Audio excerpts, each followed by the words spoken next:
dijualnya ke luar negeri? Berapa BUMN perusahaan yang pernah dijualnya aset-aset negara? Ada yang pernah dia jual? Dia hanya mengajak anak muda yang selama ini pecandu narkoba menjadi bertobat kepada Allah. Dia hanya membangkitkan semangat anak muda yang selama ini berzina menjadi orang-orang yang takut kepada Allah. Dia hanya mengajak mereka yang memakai baju hitam, pakaian hitam berubah menjadi pakaian putih. Mereka berusaha untuk memutihkan catatan amal baik mereka di hadapan Allah. Dia hanya menyadarkan umatnya supaya sadar bahwa politik itu penting. Angkatlah pemimpin yang adil dan amanah. Dia hanya sedang mengajak umatnya supaya jangan memilih pemimpin kafir. Salahkah perbuatannya? Tidak. Dia tinggal negara demokrasi. Dalam dunia demokrasi, siapapun berhak untuk mengajak menyuarakan kebenaran. Dia tidak melawan sultan, dia tidak melawan ulil amri, dia tidak melawan siapapun. Dia hanya melawan ketidakadilan. Hari ini saya berangkat setelah sholat subuh menuju airport, naik pesawat. Setelah naik pesawat, naik mobil.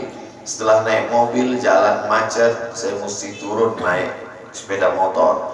Setelah naik sepeda motor pun juga tidak bergerak, jalan kaki. Akhirnya sampai kemari. Dalam hati saya berkata, celaka betul orang yang mengatakan kemarin katanya tidak ada akan menyambutnya. Sudah 3 hari, saya pikir 3 hari tidak ada orang lagi, saya akan datang bisa duduk berdua dengan beliau. Saya tidak datang mau ceramah, saya tidak datang mau tausiah, saya tidak mau datang mau tabligh akbar. Ternyata yang menyambutnya seramai ini, sebanyak ini, orang berjalan kaki, anak-anak muda berjalan kaki, orang tua, ibu-ibu duduk di pinggir jalan. Apa yang membuat mereka datang kemari? Satu, cinta. La'ubaru ni'aliha ahabbu ilayya wa asfali balwaha, kata Qais. Debu yang menempel di sandal Laila lebih dapat menghilangkan rasa sakit dan duka. Hanya cinta kepada Laila, apalagi cinta kepada zuriat Nabi Muhammad SAW. Andai engkau orang alim, andai engkau hafal kitab, andai engkau mengerti kitab kuning, banyak ilmumu, tapi ada kebencianmu kepada ahli bait Rasulullah SAW, hilang keberkahan hidupmu. Andai engkau punya derajat seperti seorang wali, andai engkau diangkat Allah sebagai wali, maka jatuh derajat kewalianmu hanya karena kebencianmu kepada ahli bait. Apa kata Kiai Haji Maimun Zubair? Ahli bait itu seperti Quran yang lapuk. Andai ada ahli bait itu yang nakal, yang jahat sekalipun, dia tetaplah seperti Quran yang lapuk. Quran yang buruk, andai titiknya sudah tidak ada lagi, tak akan mungkin kau akan buang. Kau tetap juga akan jaga dia, kau akan cium dia. Kenapa? La yamassuhu illal mutahharun. Allah yang mensucikan. Seorang sahabat Nabi disuruh membuang air bekas daripada bekam Rasulullah SAW. Buanglah ini, kata Rasulullah. Lalu kemudian beliau pergi ke belakang. Setelah itu dia datang lagi menghadap Rasulullah SAW. Rasul tahu apa yang dia lakukan, karena Nabi dapat wahyu, Nabi terbuka hijab. Tapi Nabi ingin bertanya kepada dia. Bukan Nabi tidak tahu, Nabi tahu, diberikan Allah pemberitahuan. Nabi ingin memberitahu siapa yang tidak tahu. Kemana darah bekam tadi kau buat, kata Nabi. Ku minum ya Rasulullah. Mengapa engkau minum? Karena aku tahu bahwa darah yang mengalir dalam diriku membuat aku haram tersentuh api neraka.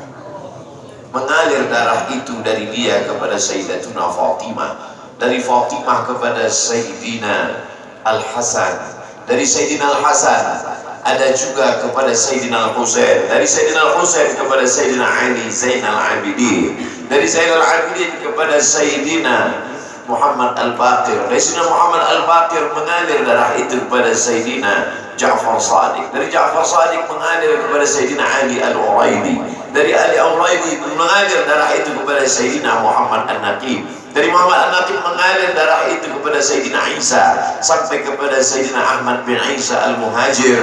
Lalu kemudian darah itu mengalir kepada Imam As-Saqqaf, Al-Idrus, Al-Haddad, Al-Attas, dan salah satunya adalah bin Syihab. Dan salah satu dari zuriat bin Syihab itu adalah Sayyidi Al-Imam Al-Akbar Al-Habib Muhammad Rizik Syihab. Kalau mau hidup tenang, beliau sudah tenang dengan anak menantunya, dengan cucunya, dengan ilmunya. Beliau meraih gelar LC dari Universitas Imam Muhammad Ibn Saud. Dia cukup dengan majlis-majlis maulidnya cukup. Mengapa dia bersusah payah? Mengapa dia mesti kena fitnah? Dia hanya mengikut darah Sayyidina Husain.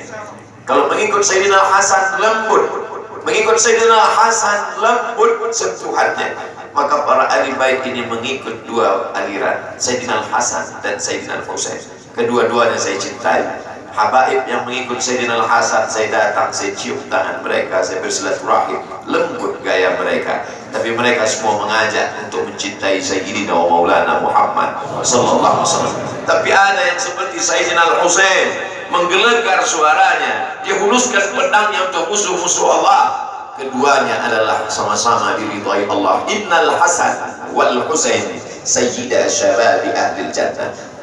Yang mencintai Sayyidina Hasan, mencintai Sayyidina Husain, yang mencintai zuriat mereka, keturunan mereka, maka dengan cinta itu bekal kita menghadap Rasulullah sallallahu alaihi wasallam.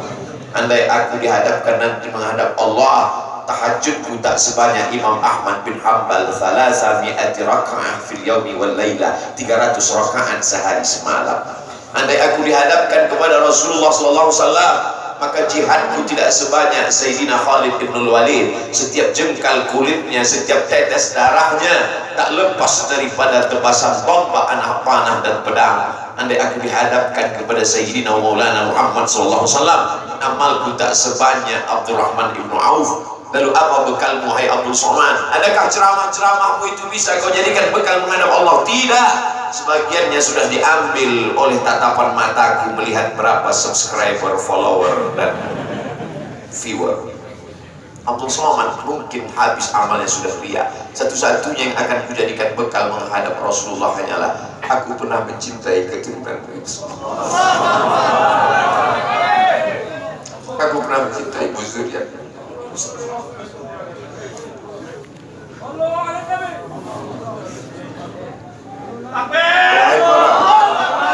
Wahai para pelaku pembuat dosa, wahai para pezina, wahai para peminum khamar yang belum bertaubat, kalau kalian belum sanggup untuk berbuat baik, kalau kalian belum mampu untuk beramal saleh, paling tidak jangan kalian cakiti zuriat Rasulullah. Jangan kalian keluarkan kata-kata, jangan keluarkan kata-kata fitnah. Bagaimana kalian akan menghadap Rasulullah? Bagaimana kalian akan menghadap Rasulullah? Pada saat itu seluruh umat berkumpul menghadap Nabi Adam alaihissalam. Kami tidak sanggup berdiri di padang mahsyar ini, wahai Adam. Menghadaplah kepada Allah. Kata Adam, aku tidak sanggup menghadap Allah, karena dulu Allah berkata, la taqraba hadhihi syajarah, jangan kau dekati pohon kuldi ini, tapi aku malah memakannya, ya Allah. Mereka datang menghadap Nabi Nuh alaihissalam. Kata Nabi Nuh, aku tak sanggup menghadap Allah karena anakku durhaka. Sa'awi ila jabalin ya'simuni minal ma', aku akan naik ke atas bahtera perahu yang bisa menyelamatkan aku dari air. Aku tak sanggup menghadap Allah, kata Nabi Nuh alaihissalam. Mereka menghadap kepada Nabi Musa, aku tak mampu, kata Nabi Musa. Mereka menghadap kepada Nabi Isa, aku pun malu kepada Allah, karena aku mereka jadikan sembahan di atas muka bumi Allah. Mereka hanya mampu menghadap Sayyidina Maulana Muhammad sallallahu alaihi wasallam. Wahai para peminum khamar, wahai para pezina, wahai para pelaku dosa, kalau kalian belum mampu beramal saleh, belum mampu bertobat, paling tidak jangan kalian zina zuriat Rasulullah sallallahu alaihi wasallam. Bagaimana kalian akan menghadap Rasulullah? Pada saat itu tak ada syafaat. Man alladhi yashfa'u 'indahu illa bi'idhnih. Tak ada satu pun yang bisa memberikan syafaat kecuali Sayyidina wa Maulana Muhammad sallallahu alaihi wasallam. Wahai para pemimpin yang hari ini kau dititipkan amanah kekuasaan. Beberapa hari ini kau lihat apa yang dilakukan orang pada Donald Trump. Kurang hebat apa lagi Trump? Negara adidaya, kekuasaan, kaya raya. Tapi ketika kekuasaan itu diambil oleh Joe Biden, kita pun malu melihat video ejekan-ejekan itu. Kalau hari ini kau punya kekuasaan, saudara, sampai masanya kau juga akan mengalami seperti yang dialami oleh Trump. Jabatan itu cabut Allah Ta'ala.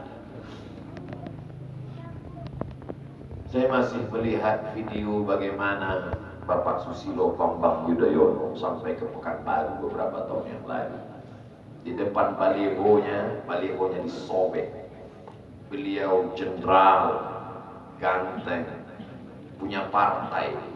Tapi setelah kekuasaan itu tak ada di tangannya, difitnah, dibuli, balihonya disobek. Bagaimana agaknya ketika tiga hal itu tak ada pada diri kita.